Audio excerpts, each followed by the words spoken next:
தலைதூக்கும் பாதாள உலக கும்பல்கள் காவல்துறை வெளியிட்டுள்ள முக்கிய அறிவித்தல். மட்டக்களப்பில் அதிகரிக்கும் வாழ்வெட்டு சம்பவங்கள் வேடிக்கை பார்க்கும் காவல்துறையினர். ஐக்கிய மக்கள் சக்தியின் தலைமையில் மாற்றமா கிடைத்தது பதில். இனவாதத்தை கட்டவிழ்த்துவிடும் விமல் வீரவன்ச தமிழர் தரப்பு கடும் கண்டனம். கோர விபத்தில் பலியான இளைஞர்கள். நாட்டில் நிலவும் வெப்பமான வானிலை நாட்டு மக்களுக்கு விடுக்கப்பட்டுள்ள அபாய எச்சரிக்கை. இனப்படுகொலையாளிகளை பாதுகாக்கிறதா அனுர் அரசு விடுக்கப்பட்டுள்ள எச்சரிக்கை. செம்மணி மனித புதைகுழி எலும்புக்கூட்டு பரிசோதனை நீதிமன்ற தீர்மானம் தொடர்பில் முக்கியமான தகவல். கொழும்பில் தீ விபத்து, போலீசார் தீவிர விசாரணைகள். தொடர்பென விரிவான செய்திகள்.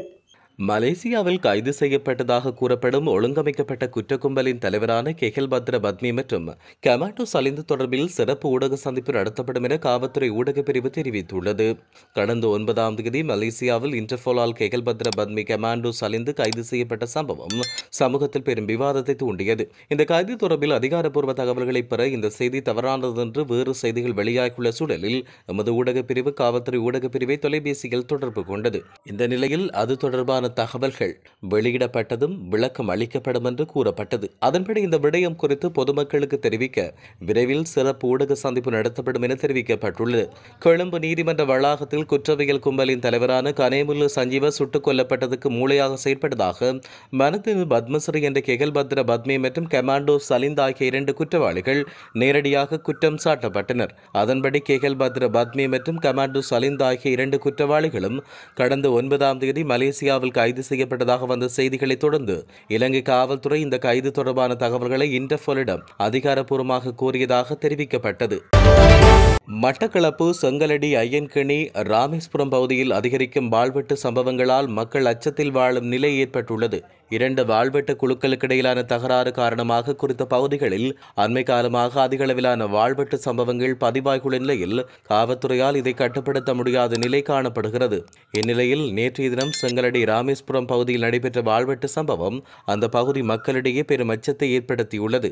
வியாபார நிலையம் ஒன்றில் மக்கள் பார்த்திருக்கும் போது மிகச் சாதாரணமாக வந்த இருவர் ஒரு இளைஞனை மிக கொடூரமாக கூடாரியால் வெட்டும் காட்சிகள் இந்த நாட்டில் சட்டம் ஒழுங்கு பாதுகாப்பு இருக்கிறதா இல்லையா என்ற கேள்வியை எழுப்பியுள்ளது. அத்துடன் குறித்த வாழ்வெட்டு சம்பவம் நடைபெற்ற 2 மணித்தியாலங்களுக்கு பிறகே காவல்துறை சம்பவ இடத்துக்கு வருகை தந்துள்ளனர். சுமார் 2 மணித்தியாலங்களாக சம்பவம் நடைபெற்ற வியாபார நிலையத்தின் உரிமையாளர் 119 அவசர காவல்துறை இலக்கத்துக்கு அழைத்தும் அவர்கள் பதிலளிக்கவில்லை. சம்பவ இடத்துக்கு வருகை தந்த காவல்துறை சம்பவம் தொடர்பில் இதுவரை முறைப்பாடு கிடைக்கவில்லை, அதனால் எதுவும் செய்ய முடியாது என்று கூறி சென்றனர். இலங்கையின் பாதுகாப்புத்துறை குற்றம் நடப்பதை தடுப்பதற்கு முயற்சிக்காமல் குற்றம் நடந்த பிற்பாடு அது குறித்து யாரும் முறைப்பாடு செய்தால் அதை பதிவு செய்து விசாரணை செய்வதற்கு உருவாக்கப்பட்டதா என்கின்ற அளவுக்கு மிக மோசமாக நடந்து கொண்டதாக அங்கிருக்கும் மக்கள் தெரிவித்துள்ளனர்.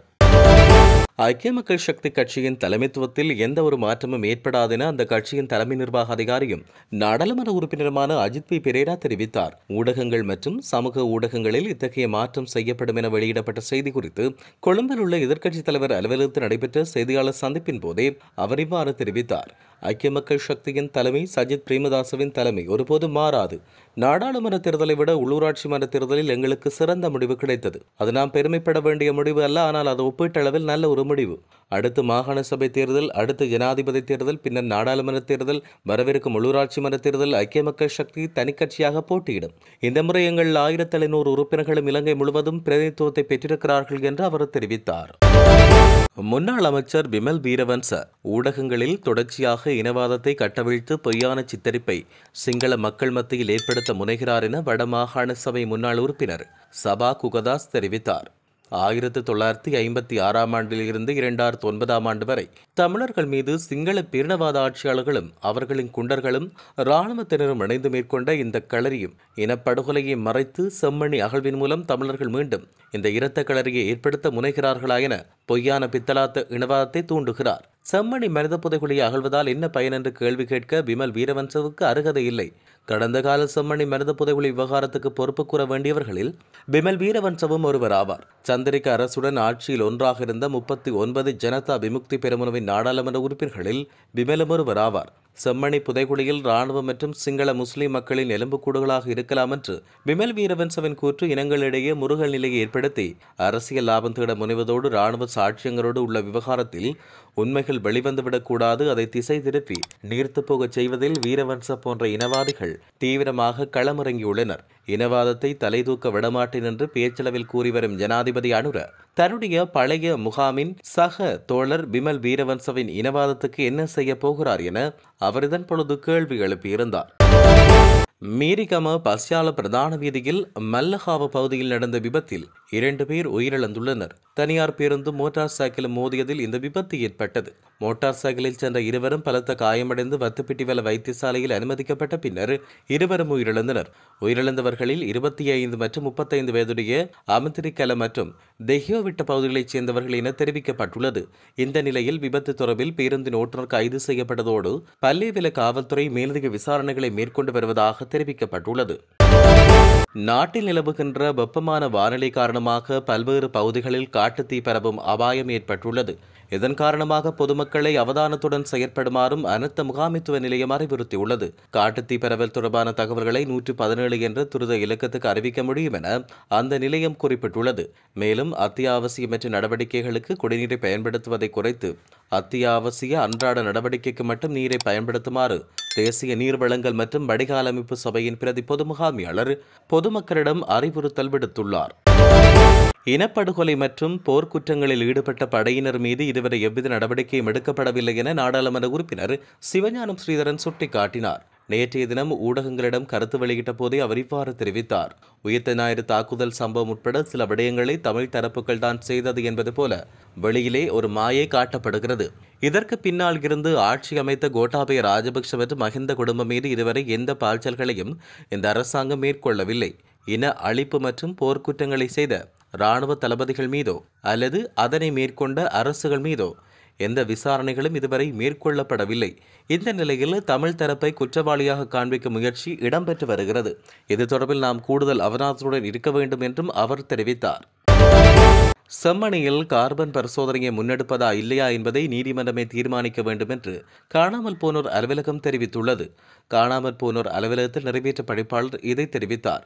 உடல்கள் எப்பொழுது புதைக்கப்பட்டது என்பதை தீர்மானிப்பதற்கான ஒரு முறையாக கார்பன் பரிசோதனை பயன்படுத்தப்படுகிறது. இது பயன்படுத்தப்படும் ஒரு முறை, குறிப்பாக வேறு பொருட்கள் ஆதாரங்கள் இல்லாத போது இந்த முறையை பயன்படுத்துவது வழமை என தெரிவித்துள்ள அவர், செம்மணி மனித புதைகுழி தொடர்பில் கார்பன் பரிசோதனையை பயன்படுத்த வேண்டுமா என்பதை நீதிமன்றம் தீர்மானிக்க வேண்டும் என்று குறிப்பிட்டார். செம்மணி மனித புதைகுழியின் 2ஆம் கட்ட அகழ்வுகள் ஜூன் இறுதி வாரத்தில் ஆரம்பித்து 15 நாட்கள் இடம்பெற்ற நிலையில் 15 நாட்களில் 65 மனித எலும்பு கூடுகள் முழுமையாக மீட்கப்பட்டன. செம்மணி மனித புதைகுழி குறித்து கரிசனை எழுப்பியுள்ள இலங்கை தமிழரசு கட்சி ஜனாதிபதிக்கு கடிதம் ஒன்றை அனுப்பியுள்ளது. செம்மணி மனித புதைகுழி தொடர்பில் சில நடவடிக்கைகளை கோரியுள்ள இலங்கை தமிழரசு கட்சி இலங்கையின் தார்மீக மற்றும் சட்ட கடமைகளை நிறைவேற்றுவதற்கு உண்மை மற்றும் நீதியை நோக்கிய நம்பகமான பாதையை உருவாக்கவும் இது அவசியம் என்று தெரிவித்துள்ளது. இந்த கடிதம் குறித்து பதிலளித்துள்ள காணாமல் போனோர் அலுவலக அதிகாரி தற்பரன், விசாரணைகளை முன்னெடுப்பதற்கு இலங்கை தமிழரசு கட்சியின் கடிதத்தில் வேண்டுகோள் விடுக்கப்பட்டுள்ள விடயங்கள் பயனுள்ளவையாகவும் அர்த்தபூர்வமானவையாகவும் அமையும் என்று தெரிவித்தார்.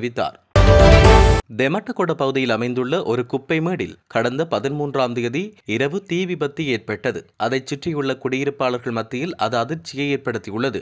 தீப்பரவலை கட்டுப்படுத்தும் முயற்சியில் தீயணைப்பு படையினர் ஈடுபட்டுள்ளதாக தெரிவிக்கப்படுகிறது. இதுவரையில் அங்கு எந்த ஒரு உயிரிழப்போ அல்லது காயம்பட்டவர்கள் தொடர்பில் இதுவரை எவ்வித தகவலும் வெளியாகவில்லை என்றும் குறிப்பிடப்பட்டுள்ளது. இந்த தீ விபத்தின் காரணம் தெரிய வராத நிலையில் காவல்துறையினர் மற்றும் இது தொடர்போடு சம்பந்தப்பட்ட அதிகாரிகள் மேலதிக விசாரணைகளை மேற்கொண்டு வருவதாகவும் போலீசார் அது தொடர்பில் உரிய நடவடிக்கைகளை எடுப்பதாகவும் அறிவிக்கப்பட்டுள்ளது.